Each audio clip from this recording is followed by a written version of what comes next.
Fill to capacity. Crazy good stories and timely topics.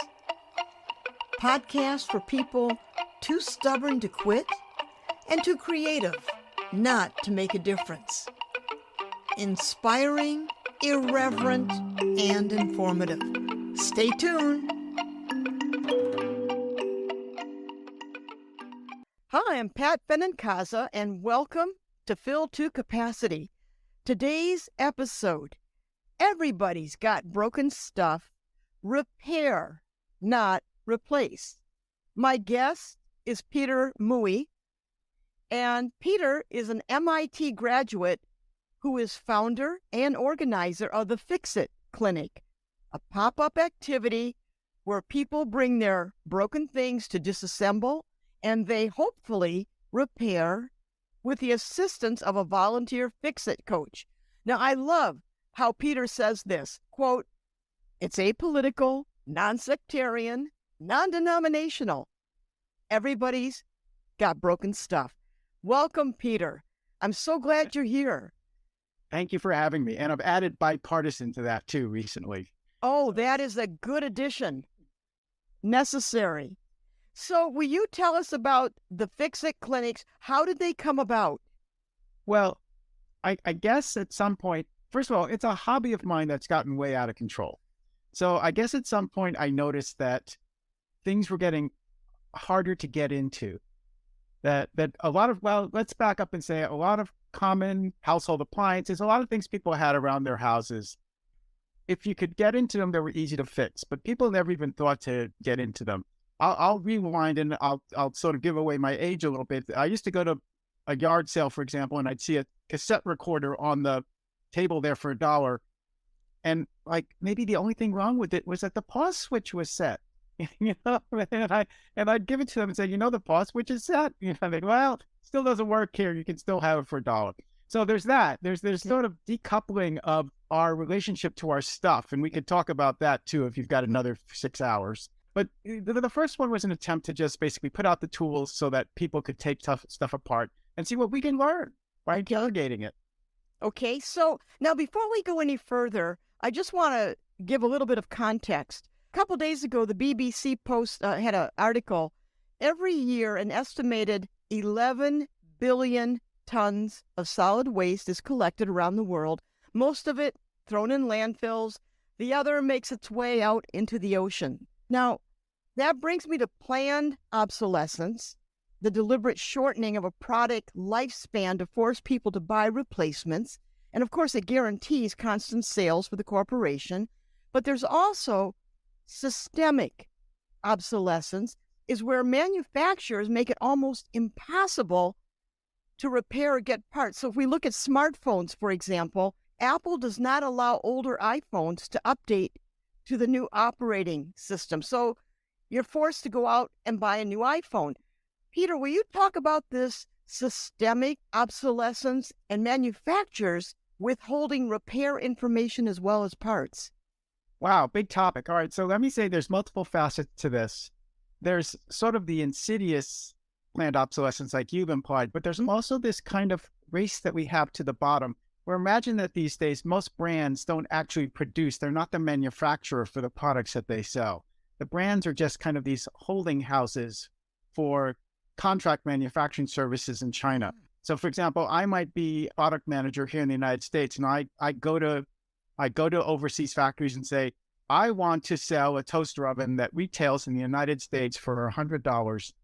You need to manufacture it for me for $9. And that's a thing that I've been noticing a lot, especially with that stuff that's generic, like toasters and toaster ovens and blenders and stuff, is that what's happening is there's this race to the bottom to basically see how inexpensively can you manufacture the item, such that the initial quality seems great to the customer, but that once it's off, within a year or a year and a half, basically the thing is junk.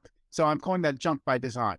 Now, the other thing you've mentioned is this idea that, yes, that we have this constant product churn mentality that, the manufacturers would claim it's we want that, but I think it's manufactured demand. This idea that we want the latest and greatest, and in order to provide that, they need to add shiny new features. Like there's been this whole move to make cell phones waterproof. And as part of making them waterproof, it makes them impossible to open up to replace something as simple as the battery. Now, if we'd understood that the trade-off we were making for making the phone waterproof was that we would never be able to replace the battery and have to throw it away in 2 years when the battery died, we might have chosen not to do that. But at this point, it's not as if we understood those were the trade-offs that were at hand at that moment. Yeah, good point. Now, when you started the Fix-It clinics in 2009, the U.S. was coming out of a 2-year economic depression, deep depression actually, the housing bubble, bad mortgages, folks weren't spending, high unemployment. Was this a case of right idea at the right moment? Why do you think the Fix-It clinics took off? Oh, man. Well, so I can only speak to my experience here in Northern California. Okay. Which was, more and more of, there is no local repair anymore. There used to be a company called Mr. Toaster in Richmond, California that repaired repaired appliances and stuff. But certainly the hi-fi equipment, there was a time when you used to be able to get repair for common household appliances, and that all just disappeared. And I would say for me, maybe it was environmentally focused. I just couldn't stand the waste. I couldn't stand the idea of the product churn and the idea that this stuff was going to a landfill. And it was basically sound.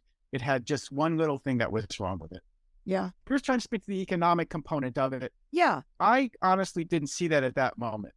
And I would say that even that still exists when I see the people who come to the Fix-It clinics that we have now, is that there is very much of an economic privilege component associated with repair because people don't think repair is possible. And for them, the outcome is pretty uncertain.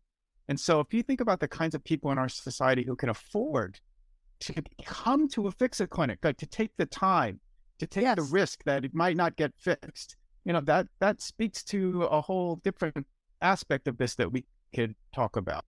Actually, I was going to ask you about that. For working families who maybe the mom or the dad, the single mom or dad, whatever the configuration is, holding 2 jobs, can they go for X number of hours with kids in tow and spend that time going to the Fix-It clinic? So it almost seems like this breaks down in income, class level, availability. Well, when you say kids in tow, we have designed the program so that we love fixing families, and we encourage them to come if the parents are willing to sort of empower their kids to fix the stuff. Really? I can tell a wonderful story about, this family came in with a toaster oven that made this really annoying buzz when it was finished with the toast. The family hated it. And they came in, they were determined as a family to figure out how to fix this toaster so that they wouldn't make this annoying sound anymore. And then another thing you discount is this idea that children's toys, the toy industry is like the fashion industry. And if you've had a child and the child's toy breaks, that can be an enormous crisis for the child, all right? And for the family as a whole. So some of our most motivated customers are children coming in with a favorite toy that they want to have fixed. So, honestly, from a marketing perspective, the kids are the influencers, the parents are the deciders. Yes, good way of putting it. So you were at a Wired conference and you said, and I'm going to paraphrase this, quote, recycling is a euphemism because there's no good way to demanufacture that thing. All the constituent parts, metals, electronics, various plastics, to somehow put them back into the input stream and make something that was as useful, it ain't going to happen. So, Peter, what needs to happen? Well, if I had had longer at that Wired conference, what I would have proposed is this idea that we need to rethink the way we bring durable goods into our world. And you see it a little bit at the federal level right now with this new industrial policy that we have around solar panels and computer chips and stuff. They're trying to build it back into the United States. That's big industry. That's heavy industry. I'm proposing that we really look at light industry as well. We look at everything. Imagine a future where everything that we build, everything we consume, is designed, built, serviced, and maintained in a local service area using locally available tools, materials, processes, and services. So imagine, for example, that the next time you buy a toaster and you press return from that online store, that instead of the toaster coming to you from some far off factory, that instead a digital file propagates through your local area. And we need to decide what local area means regionally, within your state or whatever. But those microfactories know how to manufacture all the various constituent parts, and they send it and it gets assembled, or you can assemble it, the parts, and they show up and it delivered to you. And it's a truly custom toaster for you. So I'm talking about mass customization, manufacturing on demand. So it matches your kitchen decor. It starts automatically on the defrost bagel setting because it knows that's what you use every morning. And then at some point down the line, if a part of it breaks, you have the digital file for that part. So you can send it back off to the microfactory to be remanufactured. You snap it in, you keep going. So everybody has an immortal toaster in that kind of a vision, but it's also sourced locally. So maybe for places that have some sort of special type of wheat that they use in their area or something, they could have a toaster optimized for that. So, Peter, I'm wondering in that scenario, what about 3D printers? Do you see a time? Now, companies don't want to have inventory. They don't want the parts, okay? Because they get taxed on it, and it actually encourages them not to have anything in stock. So why fix something if you don't have the parts to replace it for that company? But with a 3D printer technology, do you see a time with that vision that you have of localized manufacturing and repair, the role of the 3D printer? 3D printing at this point is still early days. Yeah. So it's very slow. There's only certain types of materials it can use at the moment. But you are onto something in that there's all these advanced manufacturing capabilities. I mean, there are desktop milling machines now. Yeah. A milling machine used to be something that cost hundreds of thousands or millions of dollars, and you had to have a big factory to have it. Now people have them on their desks. Yeah. And so I'm looking at that. So yes, that is a key component of making this possible, is that more and more of what we consume will be able to be manufactured in that way. And it's this whole area they call advanced manufacturing techniques that as those things become less and less expensive, that's when this becomes possible. When you talk about localizing food, localized food has in the last 15, 20 years really taken off. And the fact that folks, they want locally grown. And so this hunger to come back to almost set point, community, region, it seems to permeate a lot of different areas. Right. Food is definitely a big one. Locally sourced food, because it's expensive to move atoms around. And something like that spoils. We really should think about eating more locally. I mean, when I was a college student in Boston, Massachusetts, I remember going to the local supermarket, and there was a whole gaylord of kiwis from New Zealand, and they were selling them for 10 cents each. And I stood there and I pondered this kiwi. I said, how can they move this thing around the planet, deliver it to me in Boston in the middle of winter, and sell it to me for 10 cents? Yeah. How does that happen? And the thing is, as consumers, we like that. We're like, great, 10-cent kiwis. I'll buy the whole thing, right? But as a steward of the planet, you got to look at that and say, something is not right that it's possible. Yeah. But we are a consumer society. We've moved from being producers to consumers. So if I want something, I go to Amazon, I can get it delivered tomorrow. If I want information, I go to Dr. Google, instant information. Everything is so fast now, everything. So this repair idea is almost hitting a pause button, if you will, and saying, slow down, let's go to the fix-it clinic and repair it.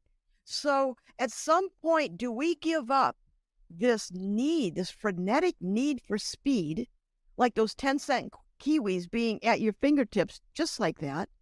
How do we shift that mindset? Well, my best thinking at this moment, talking to you, is that we have to emphasize the word owner and de-emphasize the word consumer. Okay. If we emphasize the word owner, there's an implication of an investment in the item and a stewardship of the item that's beyond this idea of a disposable society. And so we could play with that. Like what does that look like to start to think about our relationship to our stuff? And in that regard, I think that's going to be a critical thing going forward, is that idea of what does it mean to bring this thing into our life? And we could back up to think about the whole idea that someone expended their life energy. So we take our life energy and we convert it into dollars. Yep. At some proportion, depending on what you do for work. And then you take those dollars and you buy things with those dollars. So are you even honoring your own life? You're like willing to just like, oh, well, it broke. I'll just move on, buy another one, you know? Mm-hmm. So we have to think about that whole relationship that we have with our stuff. This is part of sometimes I think a fix-it clinic gets this, my latest experiment in social engineering. Can we move the needle vis-a-vis people's relationship to their consumption? That's a huge question. And that leads to my next segue, this thing called the Digital Millennium Copyright Act. Does it mean that what we buy, we don't own? Because you're hitting the nail on the head. If I have a tractor that I want to fix, I can't just go out in the field, get my tools, go into it and fix it. The manufacturer has it locked up tight, but I bought the tractor. I'm not leasing it. I bought it. So what do we own? And what does it mean to own anything? Own, and that's air bunnies around the word own. Do we really own anything now? It's an excellent question. I mean, think of all the people who had physical music collections who are now totally happy to have it on Spotify or iTunes or Amazon Music and not ever own the device, not ever own this actual CD or the record or the cassette anymore. I'm bringing that up because the Digital Millennium Copyright Act was originally intended to keep us from pirating movies and music. Yep. And now it's being applied to copyright for software. Mm-hmm. And that's where John Deere and Apple and all these other manufacturers basically are holding us, in thrall, is this idea that they have this stuff that they don't want us to know. Yep. They don't want us to be able to modify it. And my understanding is that Deere has actually argued in court that the farmer no longer purchases the tractor. All they do is purchase a license to operate the tractor. Okay. Now, go back to what you were talking about, music and Spotify. Case in point, I think it was like 4 days ago, Spotify removed Bollywood music. They just removed it, just like that. And in the morning, I read international papers. I just want to know kind of like what's happening. And the worldwide outcry is, wait a minute, you can't just take a body of music that people have purchased, again, air bunnies, and disappear it. You can't do that. But they did. So are we at the whim of John Deere saying, well, you may have paid $120,000 for this tractor, but, you really don't own it? Like 300,000. Wow. But okay, so we as consumers, if I'm going to revert to that term here for a moment, why do we agree to such egregious?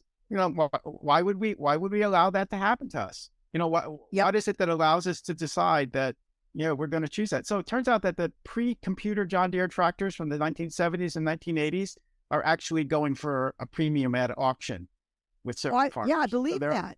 But and that it's not just the farmers. I mean, who's to say if you buy a Tesla on lease and you stop paying your lease payments, Tesla could turn off your car, and basically like, nope, you can't drive any further on the car. So that brings me to right to repair, this huge movement.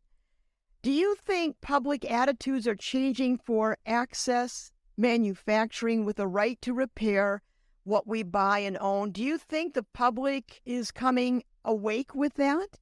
I think it's glacially slow, but I guess there's a certain subset of people who are aware that this is happening and want to try to do something different. I certainly, in holding the Fix-It clinics, we're trying to raise awareness of that for any number of reasons. Yeah. I wonder what it would really take, because they have us well trained. I mean, we could go on a tangent about. I don't know that I necessarily give us as individual consumers a break, because we fall for this. Okay, we want to buy the fast fashion.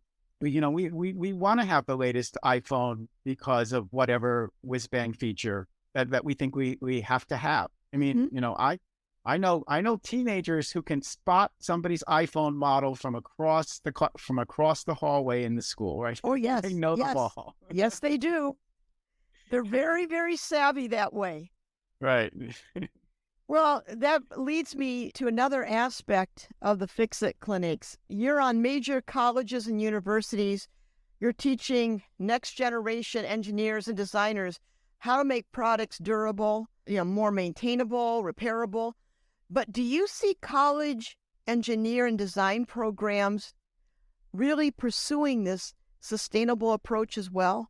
Well, this is interesting because what I'm doing seems to fall between the silos, academic silos. So there's certain Yep. people in the environmental science, environmental engineering departments and stuff who care about this stuff a lot. And there's people who are in the tech group that honestly are, like computer science or electrical engineering or mechanical engineering who seem to care less about this.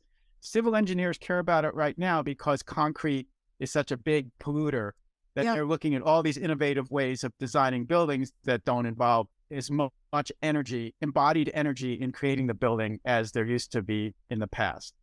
I would say it's fragmented in Okay. terms of who's interested. There are some cross-disciplinary students who care more than others. There's some universities that care more than others. Yeah. It's all over the map. I've taught art college and art at arts high schools for many years. And one of the areas that I was on fire about was eco design, because I've had science students, they're brilliant, but they're so artistic. And they'd say, well, what can I do? Oh, let's talk about that. And those kids seem to be able to think outside of logic in the sense of this material is only used for that. They think in a broader scope. I mean, that's what a wonderful art education will do, to challenge the definition of material. That, oh, material for this? No, I can use it for that. And I remember reading that Venice has a cement that mimics sea coral that they're exploring and experimenting with to shore up parts of Venice. So instead of just dumping synthetic concretes or cement, they're trying to mimic growth, a living thing that grows with the properties of cement. I mean, isn't that the kind of thinking we need? Oh, absolutely. And they've gone back and looked at all the Roman piers, and they found out that they used some sort of volcanic fly ash Yes. that makes that concrete much, much more durable than the current concrete that we're using for marine applications. Because it's self-healing. Well, it's super durable. Yeah, that too. Yeah, Wow. super durable for whatever reasons, right? So yes, we should definitely learn from history and see how it has repeated itself in numerous ways and apply that to Yeah. our current problems. During COVID, Fix-It clinics went online, you went global. What happened and what the hell did you take on? What happened? Over the years, we had developed relationships with all the other community repair events around the planet. And so you have this weird, I tried to make lemonade out of the lemon, where we had this weird situation where everybody was shut down.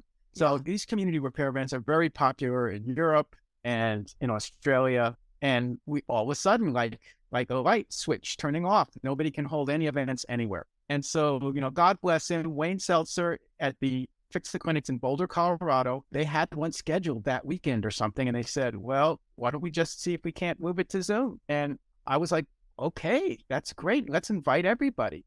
And so it just became kind of like this amazing situation where all of a sudden, we migrated to online. Now, you could push back and say, well, how can you do that when you can't even touch the item? And so that's where the beautiful magic happened, where we found out, I can tell a longer story, but we basically found out that even the right person on the other side, you can accomplish a ton. You can affect all sorts of complicated repairs. The added thing is, because nobody's had to travel or inconvenience themselves, that we can actually affect more complicated repairs than we could in person at a single event. We can get more done than we could get done in an in-person event by doing multiple Zoom sessions or online sessions than we could get done in an in-person event, where the person might never come back because they traveled 30 miles to come to the first event. So they couldn't fix it today. I'm not coming back. Could that Zoom situation be a prototype for possibility, in the sense that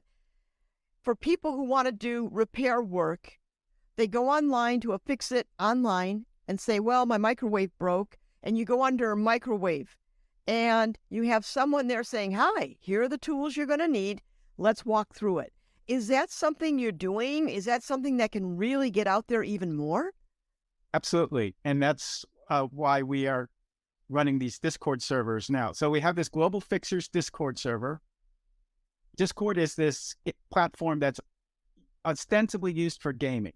Oh, okay. It's so all these people do online gaming. They're playing the game online, but they're also using Discord in parallel to communicate with each other to sort of say, okay, we have to storm this castle, or I'm not sure exactly how they use it that way, but because it's appealing to young adults and teens, this was also an opportunity for us to broaden our appeal for repair by holding the Global Fixers server on Discord. So that runs 24/7 around the clock, around the world. Anybody anywhere on the planet can join Discord. I can send out the invite and they can open up a ticket for their item. And there are over 500 repairers from around the world on there right now who will start helping. Someone was trying to figure out some water pump for their house just last week. And so they were like, I don't know. They basically took a picture of the label on the water pump. Yeah. And we were able to figure out, oh, that's a Century T202 water pump. And it's the equivalent for all these other different water pumps that you can buy. And so is there a website people can go to for what you're talking about? They can go to the Fix It Clinic website and we'll sort of route them from there. Basically. Okay. There's basic blog posts on there that will help them if they want to do that. Okay. And I will be posting show notes with all the links to everything we've talked about so folks can follow up. So this educational component, we talked about colleges, but you're talking about a huge resource. And I know because I've worked with teenagers, art kids, for many years, and that is wonderfully expansive when it comes to imagination. What about these teenagers, middle school, high school kids, elementary kids? Is there any place for them in this Fix-It model? Oh, absolutely. So we've got a whole program where high schoolers are fixing in their school and for their teachers and for the school itself and for their broader community. We've got programs for middle schoolers. I'd love to see a middle school class where basically any new middle schooler who enters that class his or her family is entitled to a full complement of household appliances, courtesy of the middle school. I'm pretty sure we could teach middle school kids how to do that. And then elementary school, I'm experimenting with that right now, where we are teaching this elementary school how to basically repair and maintain their 3D printers in the school. They're highly motivated to repair those 3D printers because they can't print out their little tchotchkes when it's broken. And then also to repair their distance learning technology. So to look at the computers, the Chromebooks that they have and keep those in service as well. Okay. So absolutely. I'd love it if every kid on the way to school is passing by, like on trash day, and they see a toaster oven on top of a garbage can and say, gee, I wonder if this works or not. Let's bring it to school and take it apart. Oh, what yeah. happens. So when we talk about right to repair and this whole question of ownership, where is the biggest pushback against implementing these things? Where do you think it's coming from, or multiple streams of pushback? What would you say? Oh, it's the Tech Industry Association. You know, there's major lobbyists. There's these lobby groups for the various technology and manufacturers, and they're the ones pushing back the hardest. And then the large equipment manufacturers like the John Deeres, are pushing hard because they have a lot. Their business model is at threat. Because of this right to repair movement. Okay, so looking at where you started with the Fix-It Clinic in 2009, and fast forward to today, what is your greatest hope for the Fix-It Clinics now? So it's our lives going by. You want to play the biggest game you can. And so, yes, we can fix people's individual items all day long, but you and I know that even if we could run Fix-It Clinics or community repair events in every city in the world 24/7, that most useful stuff would still end up at the landfill. Yeah. What we really do need is a wholesale change in the consumer mindset vis-a-vis their consumption. And it's not just the individual consumers, it's the whole way the society is wired from the top down to encourage us to do the constant, and I would even go as far as to say mindless product churn. The things that we need to start thinking about how we keep the things in our built world here, at Yeah. their highest utility possible. Keep the irons as irons, and not try to somehow demanufacture them and try to return those constituent parts to some input stream again, Yeah. because of all the embodied energy. And it speaks to the, some pretty core issues, because we're not really paying the true cost of the item when we buy it.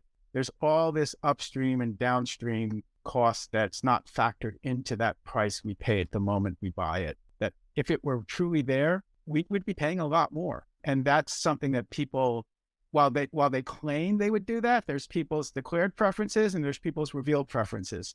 And the reality is people will go for people will act differently when they're not telling you what they think you want to hear.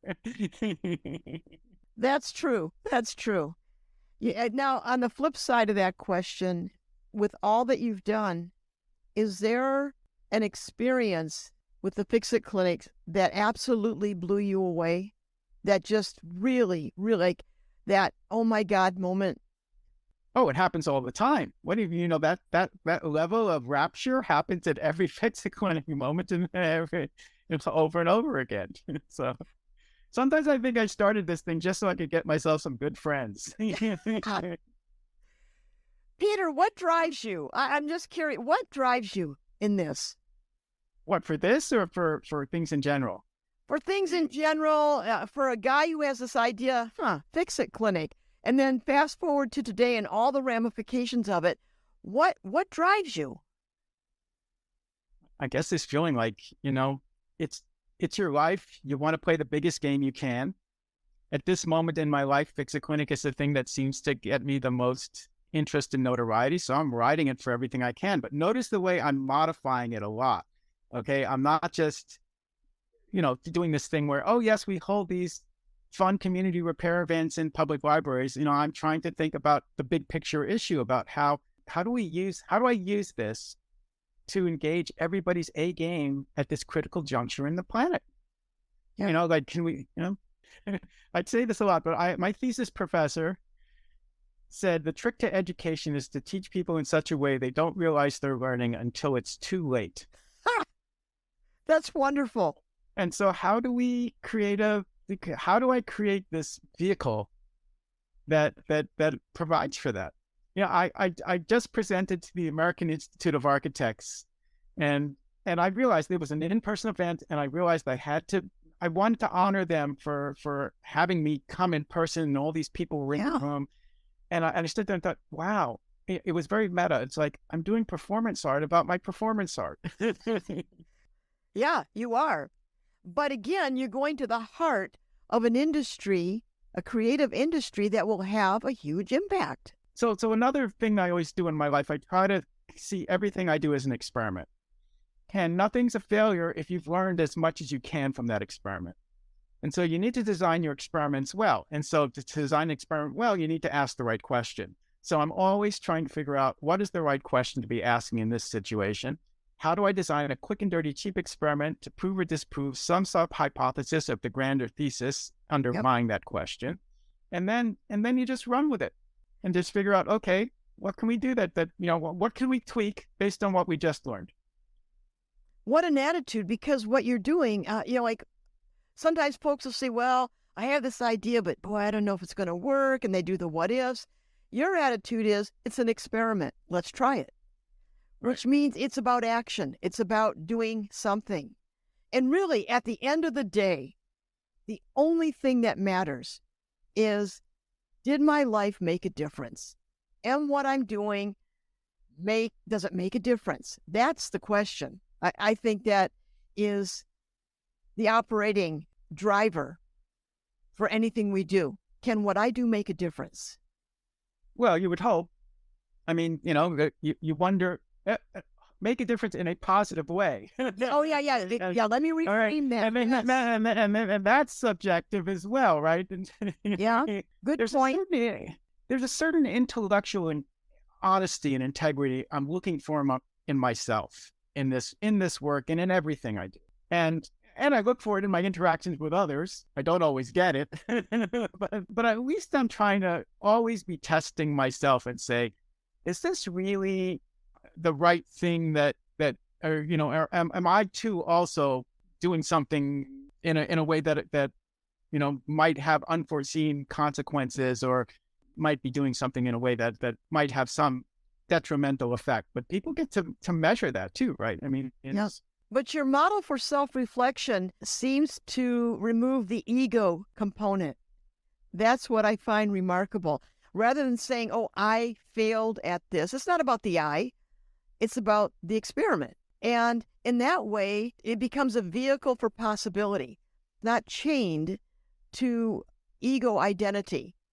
What will people think if I do this and it doesn't work? You're out there, you're just making the experiment and you're tweaking it. Because what happened in 2009 to 2023, the world has changed.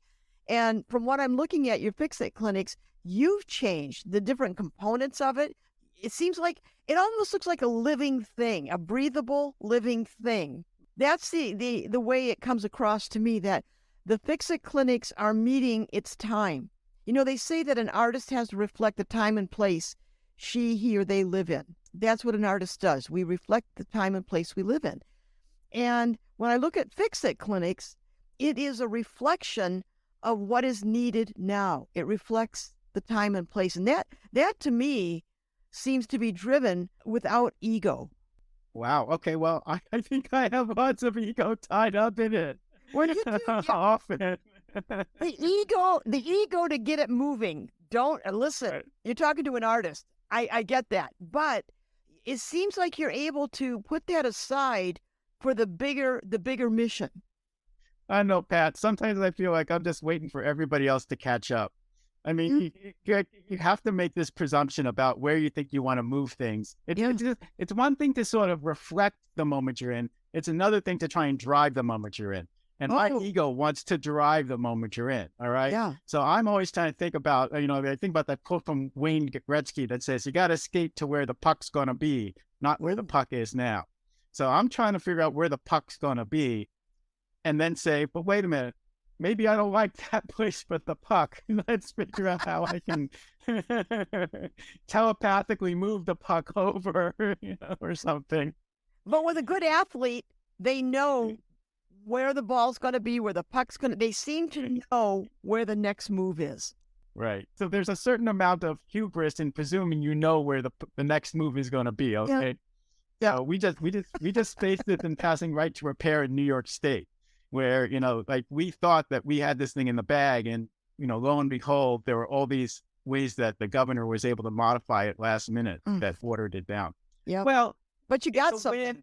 Right. It's a party ride. You want to take your wins where you get them. And I don't know if you paid attention, but just last week, Colorado passed meaningful right to repair for agriculture. Wow.